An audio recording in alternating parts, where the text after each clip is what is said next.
My fair knight, what are you doing out here? Keeping watch from what? The deer and owls? The rest of the kingdom doesn't have a clue of our whereabouts, so I don't think any bandits would be following us. Only you, me, and my father have any idea where we're headed. You should come rest. It's getting late, and we still have miles to go in the morning. Well, if you're not going to, I'll just have to join you out here. I need just as much rest as you do, so if you're going to stay out here, then so am I. I'm not stubborn. Your attitude has just rubbed off on me. Oh, it's nothing? I've just missed you, you know. I've barely gotten to see you these past weeks.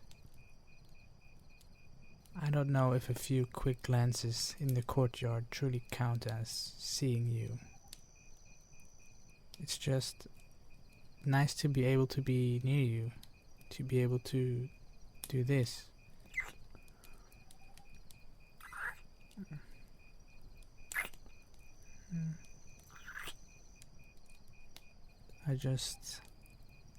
I wish I could kiss you in the daylight. It's just a shame that the only witness to my affection for you is the moon.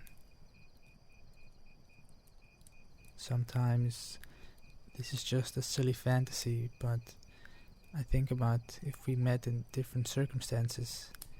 Maybe if you were born into a family of bakers and I was the child of a blacksmith up the road, I could take you on proper dates.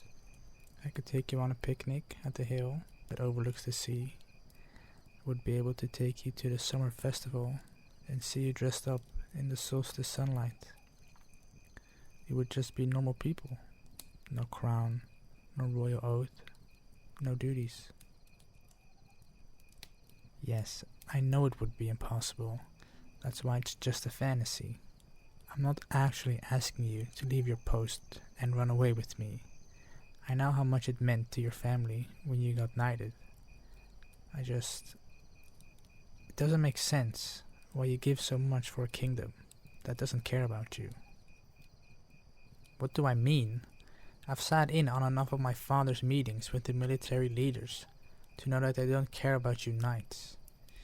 You are the pawns in their game of chess that they would happily sacrifice if it meant helping their own greater good.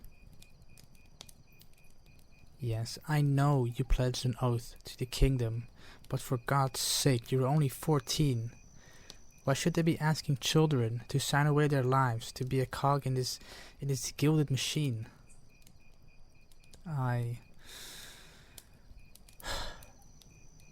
Listen, I'm not mad at you.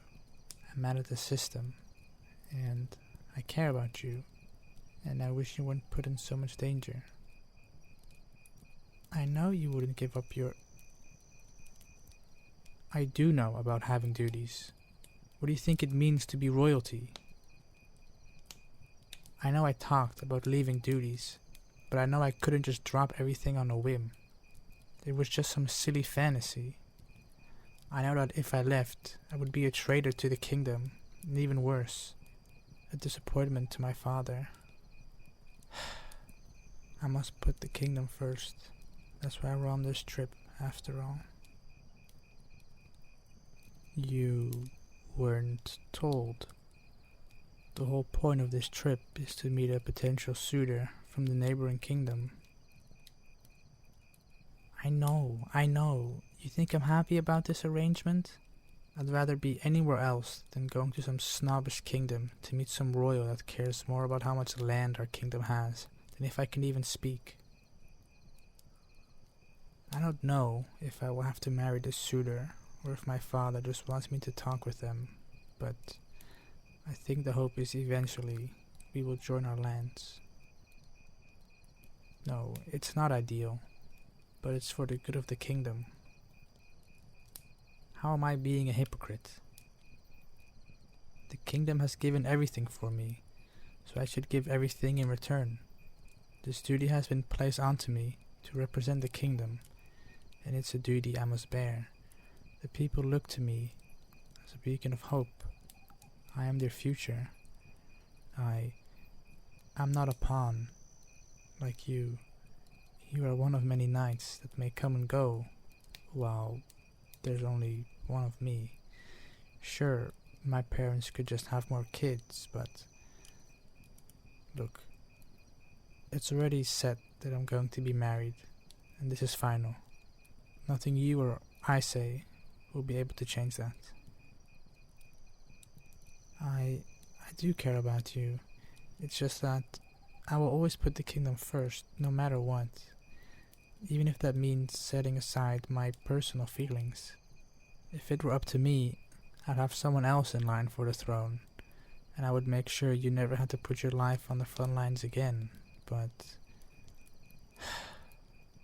maybe we're fools for ever thinking this could work. I did fight for us.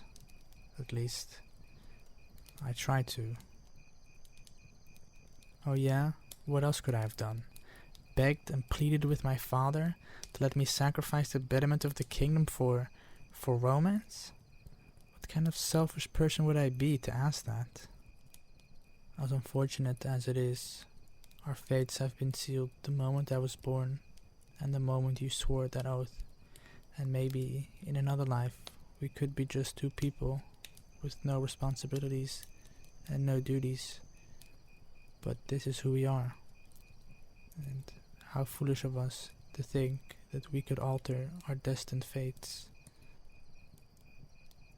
Look, I think I should go to bed. You should too, so we can both be rested and take off in the morning. I'll be in my tent if you need me.